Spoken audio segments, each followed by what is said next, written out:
What is moral deliberation?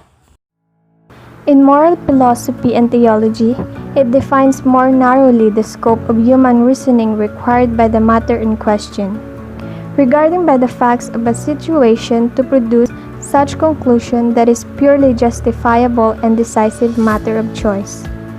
Deliberation is moral because it emphasizes the value of reason that holds the thoughtful of morally right or wrong, the harmony of agreement by which the result of moral deliberation, whether it is derived from man's own nature and or derived by the positive will of legitimate authority. Moral development. Lawrence Kohlberg, 1927 to 1987. An American psychologist who is the proponent of moral development, which happens in 6 stages under 3 levels, namely pre-conventional, conventional, and post-conventional. There is a situational example. Imagine that there is a conflict at school and there is a fight in the schoolyard. In that scenario, many people witness the fighting of the students and those people who witness it. They will represent the different stages of moral development. We will see how they will react to that scenario. Let us unfold first the terms and definitions of levels and their stages. Pre-conventional morality level. The reasoning is centered on the consequences of one's action. Stage 1 from about age 2 or 3 to about age 5 or 6 centers around obedience and the avoidance of punishment, where obedience signifies a good manner and punishment signifies having a bad manner.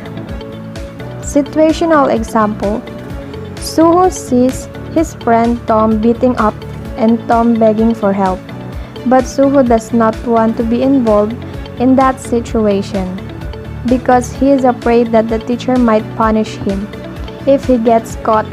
Stage 2 from age 5 to age 7 or up to age 9 in some cases, learns to act according to what he or she thinks will serve his or her self-interest. Thus, the good may reflect as pleasure, hence pain as punishment and pleasure as reward. Situational example: Mary decides to intervene and help Tom because she knows that she might get punished, but she also knows that she could become a victim herself someday. If she helps Tom now, Tom might help her in the future. Conventional morality level. One learns to conform to the expectation of society. Stage 3 from about age 7 to about age 12. One begins to act according to his or her convention or group, inclines with approval of other people. These are his/her family members, playmates, classmates, and the cycle of friends. The situation of this is Terry sees fights and wants to intervene, but when she realizes that all the other people are just watching, she decides not to get involved. She wants others to see that she is a good girl who conforms to the ethics of the community. In stage 4, from age 10 to age 15 on average, a person is enlightened that the approval of others are influential but also in the society, where laws, norms, rules, and regulation play an important role in the consideration of decision making. The example of this is when the teacher sees the group fighting, he immediately steps in and shouts, "Stop! Fighting at school is forbidden." He feels that above all it is important to follow the rules, otherwise chaos will break out. He feels it is his duty as a teacher to uphold the rules that sustain in a functioning society. Post-conventional morality level, where moral maturity is seen in individual's action. The rationality is being completely functional, whether he or she follows the rule of the society. In stage 5, starting as early as age 12 in some cases, moral agent sees the value of the social contract, where the agreement of the maturity and the law that has been implemented play an important role in the consideration of decision making. The example of this is Jessie, who watched from afar when there is a scenario outside. She is not sure how she feels about this, so her rules make sense only if they are served in the right purpose. Obviously, the school rules prohibited the fighting, but maybe Tom deserved to finally learn his lesson because yesterday Tom punched a young girl. In stage 6, social contract is choosing to perform actions based on the universal ethical principle that one has determined by himself. The affirmation of morally right is being donated in the individual through universal ethical principle. The example is that all those involved now have to face Mr. Kim, the headmaster of the school.